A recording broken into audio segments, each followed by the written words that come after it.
I want you to close your eyes for a second. Okay. Imagine you're standing in the center of Cologne, or maybe Warsaw.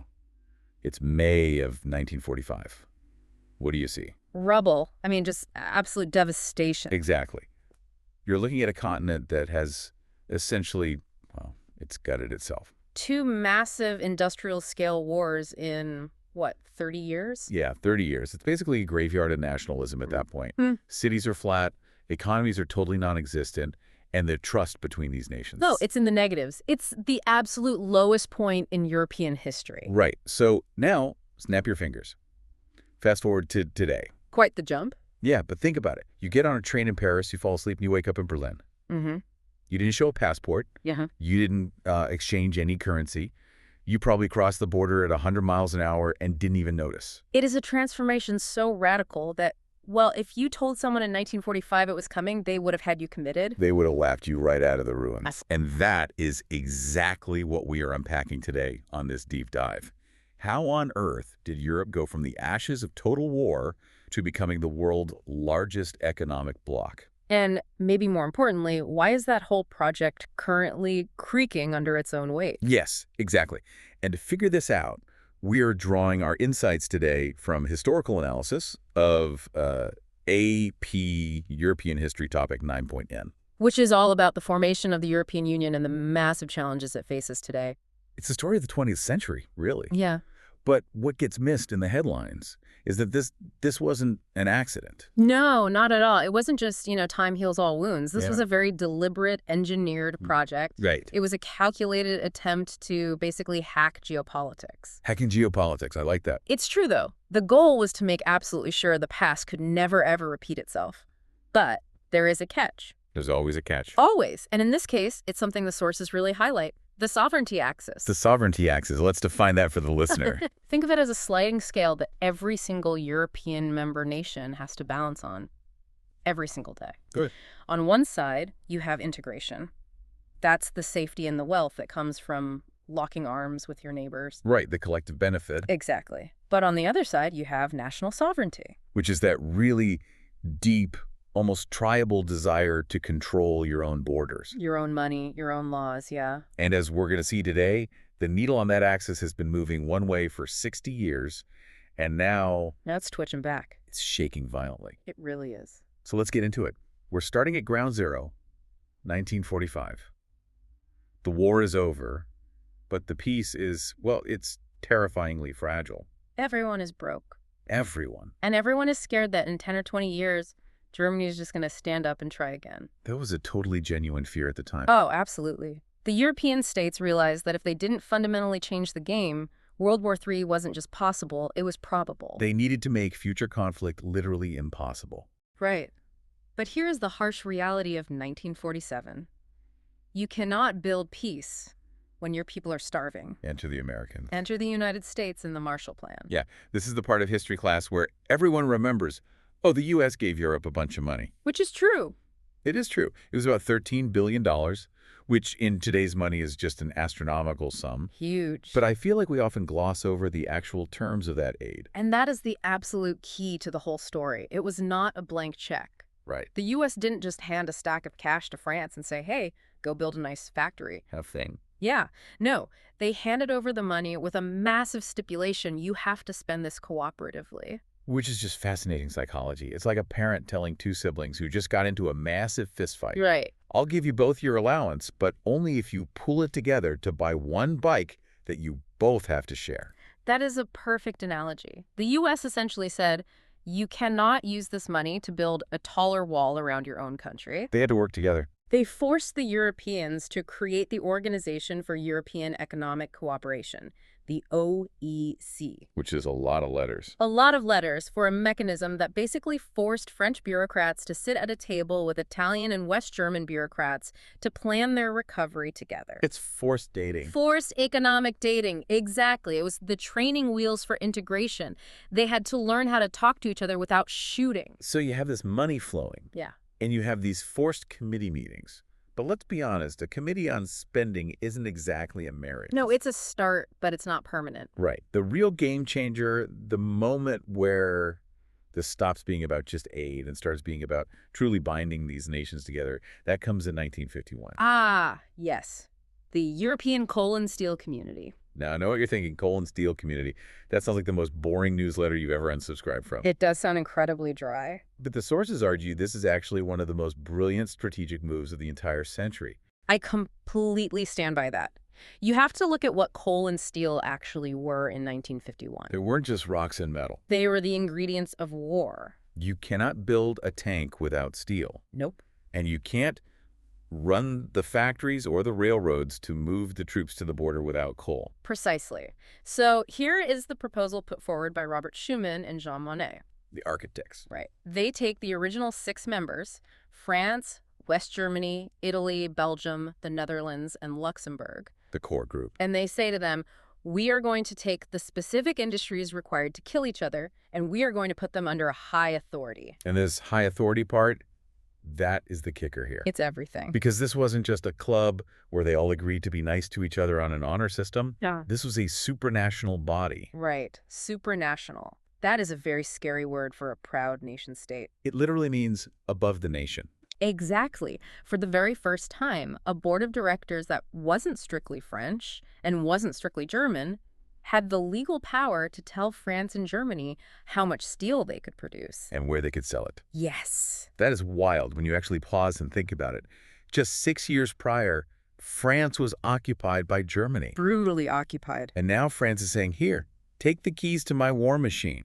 It's incredible, but why would they do that? Because if you don't control your own steel, you literally cannot secretly mobilize for a surprise attack. Exactly. It made war practically and economically unthinkable. It was the ultimate safety guarantee. They realized that the only way to be safe from Germany was to hug Germany so tight that neither of them could breathe without the other. That's exactly what it was, and the result. It worked. It worked brilliantly. It stabilized those critical industries. It created a baseline of trust, and crucially, That made everyone involved a ton of money. a ton of money. Profit is a great motivator. The best motivator. And that success, that profitability, it gave them the confidence to go bigger. They looked at the success of coal and steel and said, well, if we can do this with the hard stuff, the war stuff, why not everything else? Which brings us to 1957, the Treaty of Rome. The birth of the common market. This is where the average consumer, the regular person on the street, really starts to feel it. Right, because they expanded that cooperation to all goods. They started slashing trade restrictions and tariffs. So if you made wine in Italy, you could suddenly sell it in Belgium without paying a massive prohibitive tax at the border. Exactly. This is really the golden age of the whole project. Economies are absolutely booming. The middle class is growing. And this idea of Europe starts to feel less like a stuffy legal treaty and more like an actual lifestyle. Yes, and this is where we also start seeing the very early roots of the open borders ideas, right? Yeah, the seeds of passport-free travel. But we have to be careful here. The sources make it clear. Up until the early 1990s, this was still largely an economic deal. It was a market. Exactly. It was about buying and selling. It wasn't really about identity yet. But ambition is a funny thing. You get comfortable, you get rich, you get confident, and you want more. You want to seal the deal permanently. And that brings us to the major pivot point in our timeline, 1993. The Maastricht Treaty. This is the moment the European community officially becomes the European Union. And that name change, it's not just cosmetic, it is fundamental to everything that follows. It sounds like a corporate rebrand, but it was actually a massive shift in reality. It was the moment the sovereignty axis tilted dangerously far toward integration. How so? Because Maastricht didn't just say, let's trade goods, it said, let's politically blend. It created an actual political citizenship. So if you're French, you are now legally also European. Right. It laid the groundwork for a common foreign policy, a common justice system. It expanded the club to 12 countries. This is where the rubber really meets the road on that how the machine works section of the outline. Oh, the governance structure. Yeah, because suddenly you have these massive governing bodies sitting in Brussels and Strasbourg, making actual laws that affect regular people in Manchester and Madrid. And this is where it gets very confusing for a lot of people, so let's break down the machine a bit based on the sources. Please, it's a labyrinth. The EU governance structure mentions 7 bodies, but there are 3 main heads to this hydra we need to understand. Okay, lay them out. First, you have the European Commission. These are the unelected bureaucrats. They are the executive body. They propose the laws and run the day-to-day business. So kind of like a massive presidential cabinet. Exactly. Then you have the European Parliament. Right. That's more like a House of Representatives. These are the legislative people you actually vote for in your home country. They represent the citizens. But historically, they don't have as much power as, say, the U.S. Congress, right? No, though they have gained more teeth over time. But the real heavyweight power usually sits with the third body, the Council of Ministers. And who are they? That's the room where the actual leaders of the member countries, the French president, the German chancellor, meet to handle the high-level stuff like defense and foreign policy. Ah, so you have this inherent tension built right into the very structure of the government. Constant friction. You have the European bureaucrats in the Commission wanting to integrate more and more. And you have the national leaders in the council trying to protect their own turf and sovereignty. But in the 90s, the integrationists won the absolute biggest prize of all, the ultimate surrender of national sovereignty. The money. The money, the euro. The monetary union. I remember when this happened, it felt like science fiction. They had these iconic national currencies, the French franc, the Italian lira, the German mark. Symbols of national identity that had been around for centuries. And then, poof, gone. Replaced by a digital abstraction that eventually became the euro coins and notes. Now, the sales pitch for the euro is convenience, right? Right. Business will be so efficient. No more exchange rates at the border. And that's true. It solidified a singular economic bloc and greased the wheels of commerce beautifully. But the sources are quick to point out the trade-off here. It was a double-edged sword. An enormous trade-off. When a country adopts the euro, it completely loses control over its own monetary policy. Explain that to me simply. Why does losing monetary policy matter so much to a country? Okay, let's look at it this way. Imagine Italy's economy is crashing, but Germany's economy is booming. Okay. In the old days, before the euro, Italy could just print more lira or devalue their currency.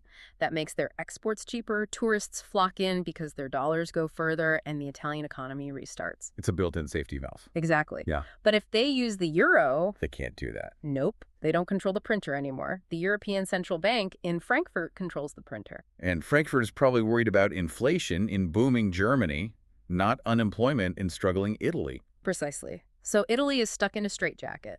They handed over the keys to their economy in exchange for simpler trade. Wow.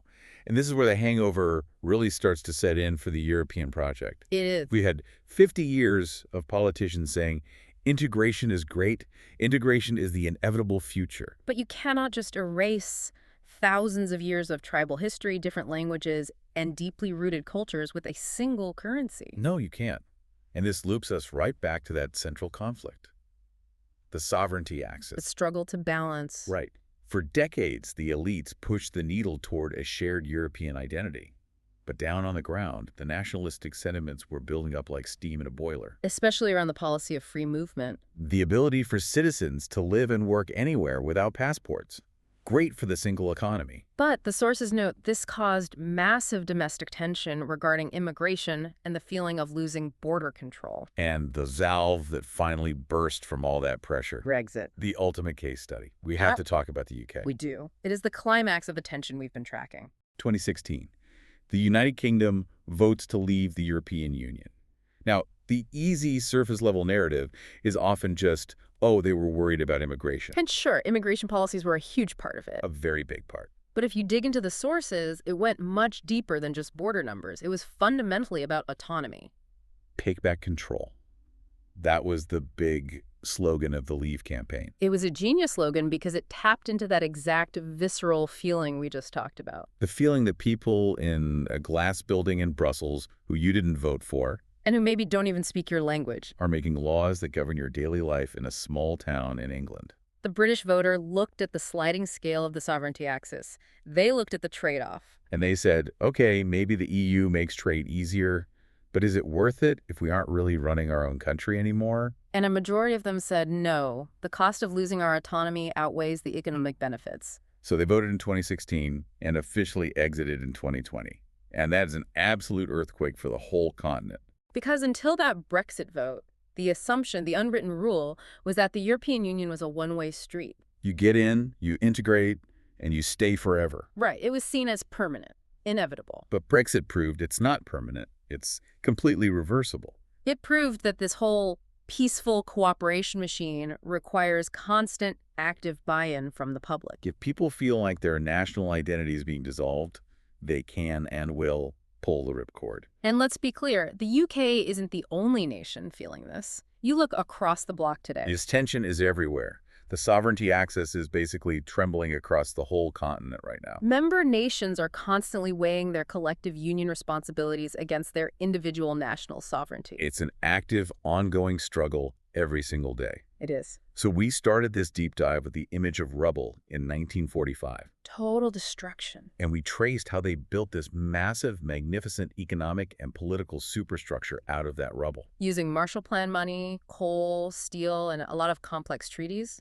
From economic mandates evolving into political blending. But as we've seen, structures require constant maintenance. Which leaves us with a really provocative thought for you to mull over as we wrap this up. Let's hear it. The historians, the founders of the EU, the sources, they all agree on one thing.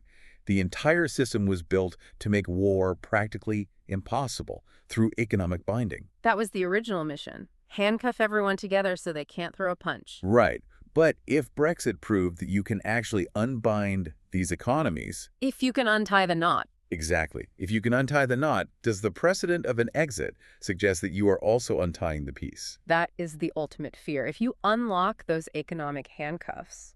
Well, history shows Europe has a very hard time staying peaceful when it's divided into fully independent rival nations. The tension on that sovereignty axis isn't solved. Not at all. It's just being managed. And I guess we're going to find out in the coming decades just how good that management really is. We certainly are. On that cheery note, it's definitely something to think about the next time you see a euro coin or read a headline about European politics. It's not just economics. It's a live political experiment. A very fragile one.